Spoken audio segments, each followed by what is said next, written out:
ભરૂચ જિલ્લાના વાગરા તાલુકાના ઔદ્યોગિક વિસ્તારોમાં પર્યાવરણને નષ્ટ કરવાનો ખેલ ખુલ્લે આમ ચાલી રહ્યો છે તો સાયકા અને વિલાયત જીઆઈડીસીના બેફામ ઉદ્યોગપતિઓએ બધી હદો વટાવીને ભૂખી ખાડીમાં ઝેરી કેમિકલ ઠાલવી દીધું છે, જેના પરિણામે હજારોની સંખ્યામાં જળચર જીવોનો કરુણ અને ધીમો મૃત્યુદંડ થયો છે।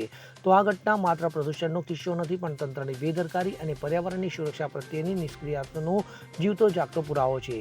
લાંબા સમયથી ચાલતી આ બેદરકારી પર મીડિયાના અહેવાલોએ પ્રકાશ પાડ્યો અને પરિણામે ઊંઘતું તંત્ર સફાળું જાગ્યું છે। તે અહેવાલો પ્રસિદ્ધ થતાં જ જીપીસીબી અને મત્સ્ય વિભાગની ટીમો તરત જ ઘટના સ્થળે દોડી ગઈ હતી, જે બાદ જીપીસીબી દ્વારા પાણીના નમૂના લેવામાં આવ્યા હતા અને મત્સ્ય વિભાગ દ્વારા મૃત્યુ પામેલા જળચર જીવોના નમૂના લઈ તપાસ શરૂ કરવામાં આવી છે।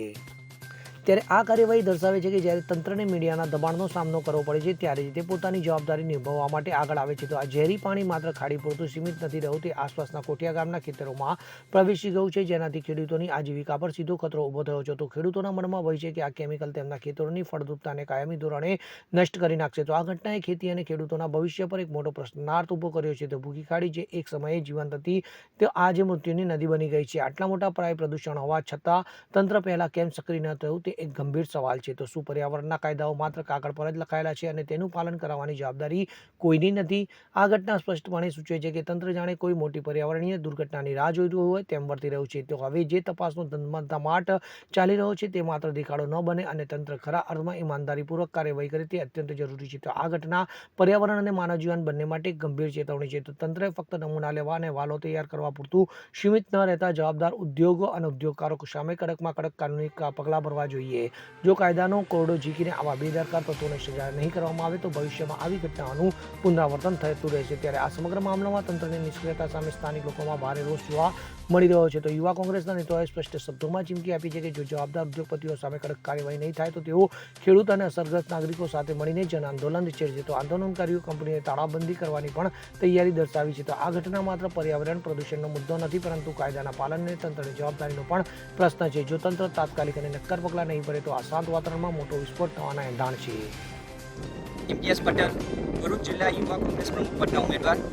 મિત્રો, આપ સૌ જાણો છો કે ભરૂચ જિલ્લાના મુદ્દા વહીવટી પ્રશાસનને સજાગ કરવા માટે વાગરા તાલુકાની અંદર આવેલ વિલાયત જીઆઈડીસી અને સાયકા જીઆઈડીસીના અંદર ભૂખી ખાડીના અંદર કોઈક કંપની દ્વારા બેદરકાર બની રીતે કેમિકલયુક્ત પાણી જે છોડ્યું હતું, જેનો મીડિયા અને સોશિયલ મીડિયામાં આપણે અહેવાલ પ્રસારિત કર્યો હતો, જેની નોંધ લઈને આજરોજ જીપીસીબી દ્વારા 24 કલાક પછી સ્થળ તપાસ કરવામાં આવી છે અને જીપીસીબી દ્વારા કેમિકલયુક્ત પાણીના સેમ્પલ લેવાયા છે। આવનાર દિવસોમાં જોવું એ રહ્યું કે શું હકીકત બહાર આવે છે। જો અહીંયાના સ્થાનિક વ્યક્તિઓને અને ખેડૂતોને અને અહીંયાના જે રહેવાસીઓ છે તેમને ન્યાય નહીં મળે, કંપનીઓની જે આ મનમરજી છે, કંપનીઓ દ્વારા જે કાયદાને નેવે મૂકીને પોતાની મનમરજી અનુસાર નિયમો બનાવવામાં આવે છે, એનો અટકાવવામાં નહીં આવે, એના ઉપર લગામ લગાવવામાં નહીં આવે, જરૂરી જણાશે તો આવનાર દિવસોના અંદર તમામ પ્રકારના પુરાવા કરીને ભેગા કરીને fishery department Gujarat, fishery department Bharuch અને ભરૂચ જિલ્લાના વહીવટી પ્રશાસન અને જરૂરી જણાશે તો કોર્ટના ડર ખખડાવવા માટે અમે લોકો કટિબદ્ધ છીએ। અહીંયાના સ્થાનિક વ્યક્તિઓ અને ખેડૂતોને આવનાર દિવસોના અંદર ભરૂચ જિલ્લા વહીવટી પ્રશાસન દ્વારા ન્યાય આપવામાં આવશે અને જે આ કંપનીઓ પોતાની મનમરજી અનુસાર કેમિકલ માફિયાઓ બની બેઠેલી છે તેમના ઉપર લગામ લગાવવામાં આવશે એવી આશા અપેક્ષા રાખી રહ્યા છે। જય હિન્દ, જય ભારત। શેફ અલી ભટ્ટી સાથે CN24 ન્યૂઝ, ભરૂચ। હવે જુઓ દેશ દુનિયાની તમામ ખબરો તમારી આંગળીના ટેરવે। ઉઠાવો મોબાઈલ અને Google Play Store પરથી ડાઉનલોડ કરો અમારી CN24 ન્યૂઝ મોબાઈલ એપ।